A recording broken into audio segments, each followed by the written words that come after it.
Oduu gaddaa hedduu onne nama cabsuudha daawwattoota kan isin suuraa gubbaadhaa argitan kuni Jaan Hacee yookaan Hacaaluu jedhama.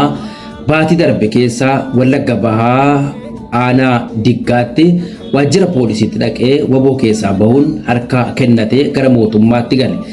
Mootummaan ergaa achuma waajjira poolisiitti dhanii qorannoo irratti geggeessaa turanii booda namatu federaala irraa qondaala mootummaa dhufa jechuun gara magaalaa Naqamteetti geessanii qorannoo irratti geggeessaa turan.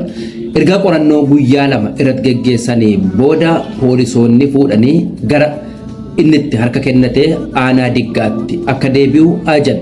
Poolisoonni kun fuudhanii yeroo gadi ba'an Haceen afaaniif funyaaniin dhiigatu ba'a, ilkaan isaa fuulduraa kun 4 irraa cabee jira.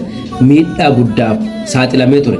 Boodarraa Naqamtee irraa fuudhanii gara aanaa Diggaatti gaafa geessan halkan keessaa sa'aatii 9:30 irratti poolisiin maqaan isaa Magarsaa jedhamu rasaasa 5 itti dhukaasuun lubbuu isaa dabarsee jira.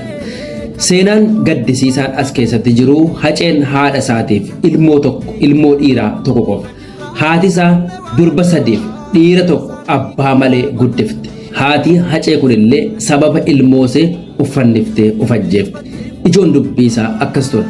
Ilma kee bosona jiru galchi, yoo galchuu diddee ijoollee kee gudeennaa mana keessatti gubna jennaan ilma kiyya galchee ija kiyya duratti najjeeftan, intala kiyyallee na duratti gudeeddan, mana kiyyaa gubatullee taa'ee ilaalu jettee uffanniftee ufajjeefte haati isaa. Matoo keessaa haatiniif ilmoon lubbuun darbee jechuudha.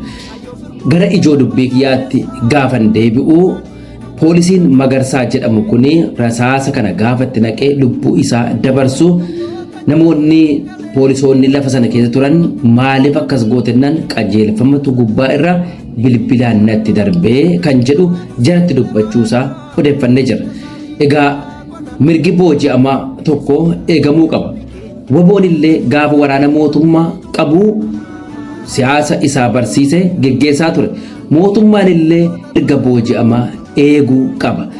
Nama booji'e nama qawwee fidee harkaan itti kenne miti. Nama lola keessatti harkaan qabillee ajjeesuun kun mootummaaf illee bu'aan buusu, qabsoo kanallee hin dhaamsu. Addumatti ololli booda kanarra amma qondaalota mootummaatiif faarse bulaan oofamaa jiru immoo Haceen mataa dhukkubsataa ture.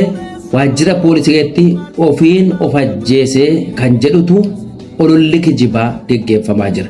Egaa dubbiin kun olola kijibaa ta'uu hubadhaa. Inni rasaasa 5 dhaamee lubbuun isaa darbee, kana malee ilkaansa 4 irraa cabee dhiigni afaaniif funyaanii bahaa ture. Maddeen amanamoo irraa kan mirkaneeffannedha. Egaa bara baraan seenaan si'aa yaadatu jenna Haceen. Lafa nagaa turaa Ambeenya Gammadaati.